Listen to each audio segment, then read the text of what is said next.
Napasmado ang bunganga. Beep, beep, beep, beep, beep. Ang tagalupa na viral ang mukha. Bip, bip, bip, bip, bip. Bumibip, bip, bip, bip, bip, bip, bip, bip, bip, bip, bip, bip na ba? Ang lahat! Martian! Beep, beep, beep, beep. Enrico Pañero! Bip, bip, bip, bip, bip. Beep, beep, beep, Bip, beep, bip, bip, bip, bip. Bip, bip, bip, bip, bip. Tikilaok! Tikilaok! Beep, beep, beep, beep, beep. Ito na ang 101.1 Yes FM Balitang Oy, good news para sa mga yes pre natin ng mga motorista, yung mga drivers natin ngayon. Good news dahil bukas ay magkakaroon ng big time rollback. Ay, sa wakas may good news naman. Buti na lang ang malaking rollback na ito mga yes friend ay mangyayari tomorrow. Ang gasolina ay merong rollback na estimate lang naman ito kasi maaari pang gumalaw 6 pesos and 10 centavos per liter. Uy, okay yan.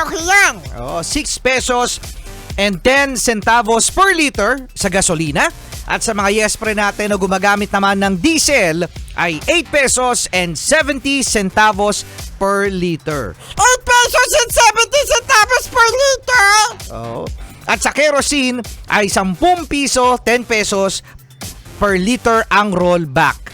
So magandang balita yan dahil ito yung inaasahan natin mga yes friend na sana ay bumalik na sa dati, magkano ba dati ang diesel usually mga 62 pesos, 64.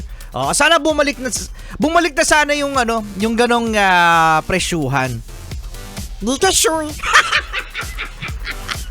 Wish! Nakakainis to.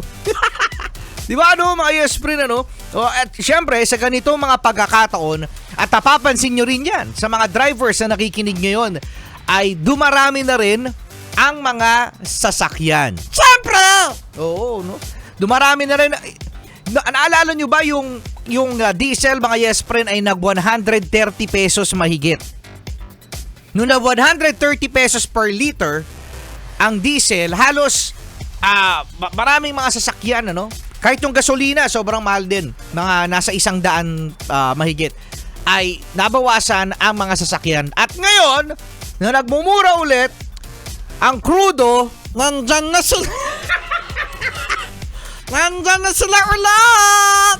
nandyan na sa ulit. At next week, pasukan na. Ayan, sasabay na rin ang mga estudyante, sasabay na rin ang mga elementary, high school, mga college students. Kaya dagsana naman mga yes friend ang mga tao, ang mga sasakyan sa kalsada. E di next week, tasan ulit yung crudo.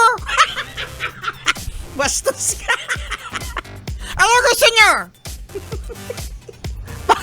Ano ba yung choices? Ano gusto nyo?